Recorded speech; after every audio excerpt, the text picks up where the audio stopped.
Enzo Recto, kalaban ang katiwalian at kasinungalingan, kakampi sa katotohanan at kabutihan.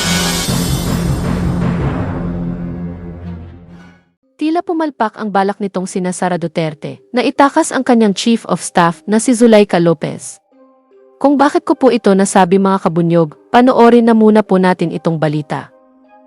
Masama ang loob ni Vice President Sara Duterte dahil sa anyay hindi agad pagkilos ng House of Representatives at ng mga pulis para maisugod sa ospital kaninang madaling araw si Attorney Zuleika Lopez dahil sa umano'y panic attack.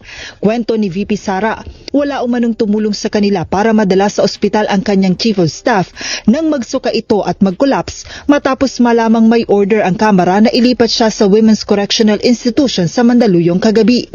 Nakadetine si Attorney Lopez sa Kamara matapos na patawan ng contempt ng House Committee on Good Government and Public Accountability noong Miyerkules.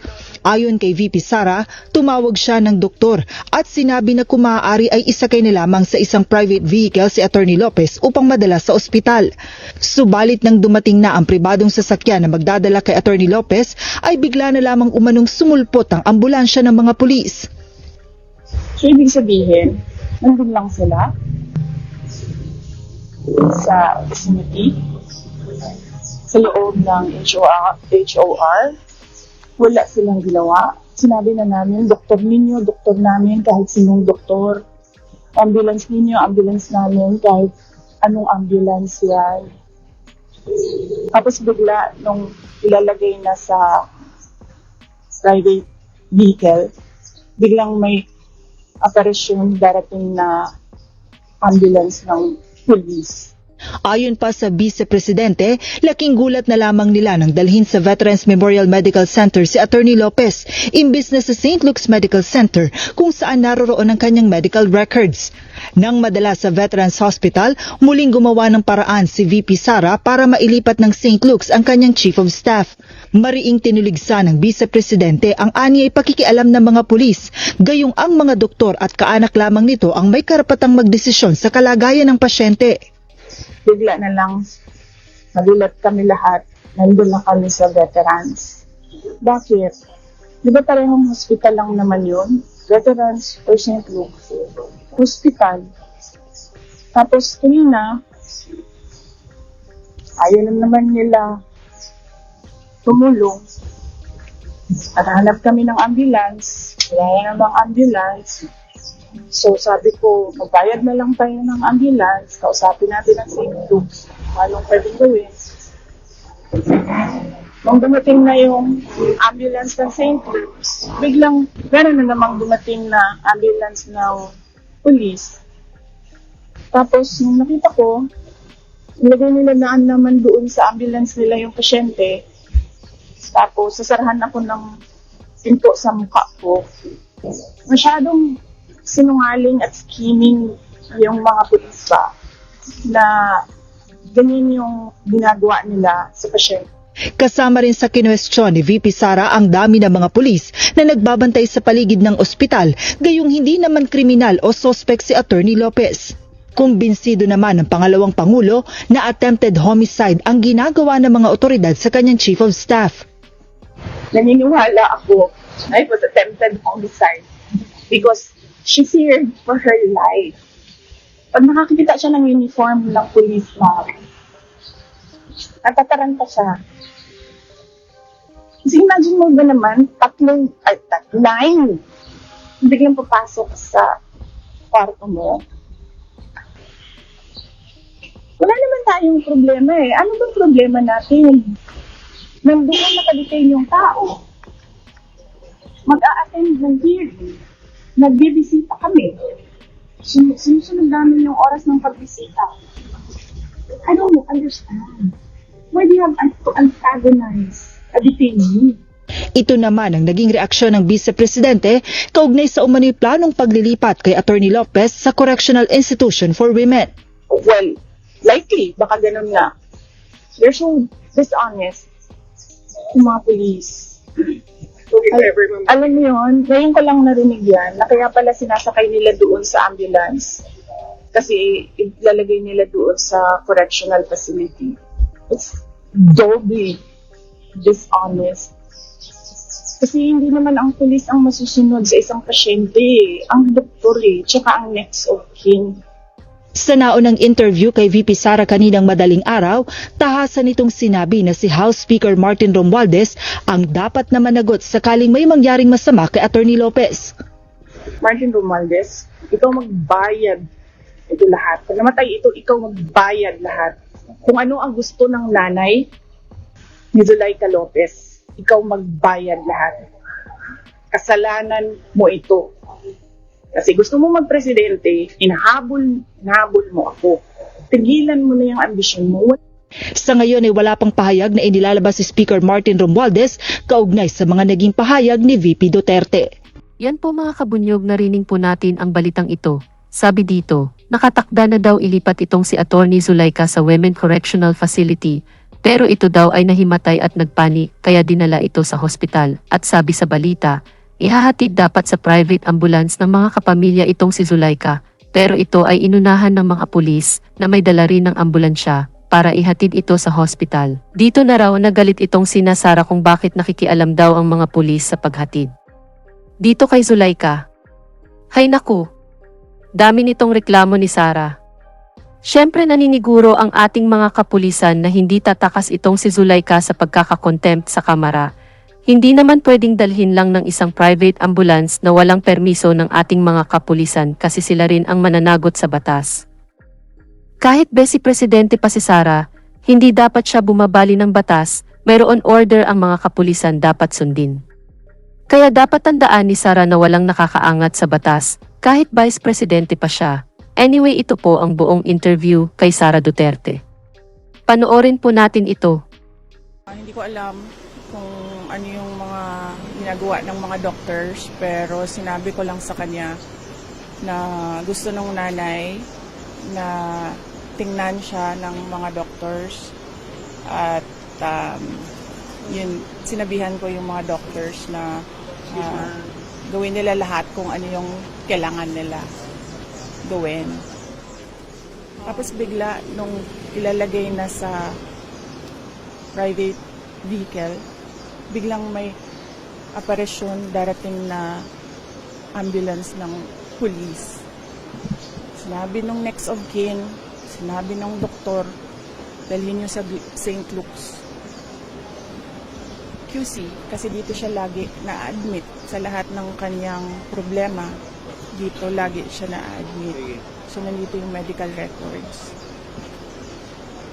Bigla na lang, nagulat kami lahat, nandun na kami sa veterans. Bakit? Di ba parehong hospital lang naman yun? Veterans or St. Luke's? Hospital. Nung dumating na yung ambulance ng St. Luke's, biglang meron na namang dumating na ambulance ng police. Tapos nung nakita ko, nilagay nila daan naman doon sa ambulance nila yung pasyente. Tapos sasarahan ako ng pinto sa mukha ko. Hindi ko alam paano niya gagawin yon. Isasara mo yung pinto na may tao doon. Paano mo masasara yung pinto? Paano tatakbo itong ambulance na ito? Masyadong sinungaling at scheming yung mga pulis ba? Na ganyan yung ginagawa nila sa pasyente. Sila yung nagsasabi kung anong gagawin yun sa pasyente. Sabi ko, doktor ang mag-decide kung anong gagawin sa pasyente. Kasi hindi naman makakatakbo yung pasyente. She's hysterical. She's in pain. She is nauseous. So, saan pupunta yon? Lilipad ba ng Singapore yon? Hindi naman. Itong nag-uutos sa mga pulis, parang kriminal yung kanilang binabantayan. Tingnan nyo. Para itong kikibuloy they were wasting 300 personnel para hanapin ang isang tao. They're wasting so much manpower dito para bantayan ang isang tao na na-contempt lang. Tapos, ano yun? Kanang atikon pa ba ang mga tao ba? Nagmamadali na lahat. Kasi, ang iniisip natin, yung well-being ng pasyente, nagmamadali na lahat. Tapos, meron pa ang mga pulis na panlilin lang ba? Sinabi na, sasakay sa ambulance ng St. Luke's. Sinabi na, pupunta sa St. Luke's. It's truly exasperating. Kahit pulis, hindi mo na maasahan na tumulong. Tapos, gugulangin ka pa. Tama ba yung term na ginamit ko? Gulang. Lalansingin ka pa. Diba? Saan papunta ang tao? Saan? Kung mismong congressman mo, papatayin ka, yung pulis, lalansingin ka, tingnan nyo yung palibot. Anong klaseng pulis yan? SWAT? Tingnan nyo yung dami ng SWAT dyan. Ano yun? Gangster? Drug lord? Chief of Staff lang yun ng Office of the Vice President. Na, for the record, hindi nag-abscond, hindi fugitive. Nag-attend ng hearing, nagpa-detain to cooperate. So, wala naman tayong, it's not our call kung gaano kadaming police dyan. Diba? Pero, yung lalansingin ka ng police, hilituhin ka ng police. Ano mo yung sabi ng doktor kanina? They are so dishonest. Yun yung term na ginamit ng doktor kanina. Yung mga police, they are so dishonest. She was so frustrated because she had her patient in mind. And yet, somehow, kung sino man yung nag-uutos nitong lahat, they don't care if you die. You're just one of those na awan ko na, hindi ko na alam. There's no you cannot talk to her, but I understand meron siyang mga questions na sinagot ng merong mga questions ang doctor na sinagot niya, pero kami she doesn't respond to us, so I don't know kung anong. Yan po mga kabunyog, narinig po natin ang reklamo ni Sara Duterte sa ating mga kapulisan. Bakit ba nag-aalala itong si Sara na ang pulis ang maghatid sa kanyang chief of staff? Ginagampanan lang naman nila ang kanilang trabaho. At ito pang pagpapanik nitong si Zuleika ay isa lamang bang pagkukunwari? Hula lang, kasi kung papakinggan po natin ang balita, nagsimula lang na mag-hysterical itong si Zuleika nang marining na ililipat siya sa Women Correctional na kung saan makakasama niya lahat ng mga kriminal na nakakulong. Ito ba ay isang drama lang para makatakas sa pagkakakulong? At sinubukan ba talaga ni Sara na itakas itong si Zuleika? Anyway, panoorin po natin itong tagpong ito na ililipat lang ng ibang hospital itong si Zuleika, nag-umiyak na parang bata, at overacting naman ng kanyang pagngangawa. Na nakayakap pa kay Sara. Anyway, panoorin po natin itong tagpong ito. I-clear natin ito para makita ng camera.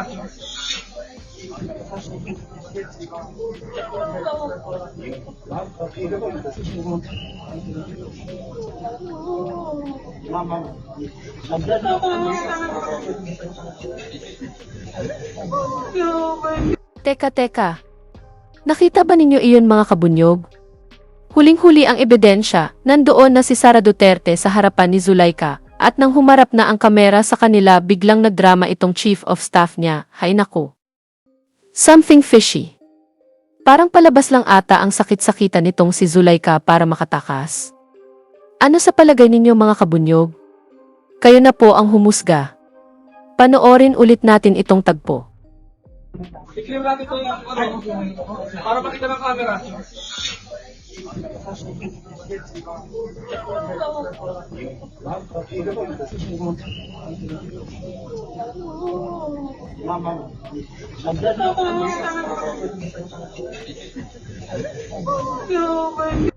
Bunyog, bunyog, halikan na kasama ka. Bunyog, kapag buklod ay may pag-asa. Luzon, Visayas, Mindanao, isa ang pananaw. Sa bagong Pilipinas ang bunyog isisigaw. Bunyog, bunyog.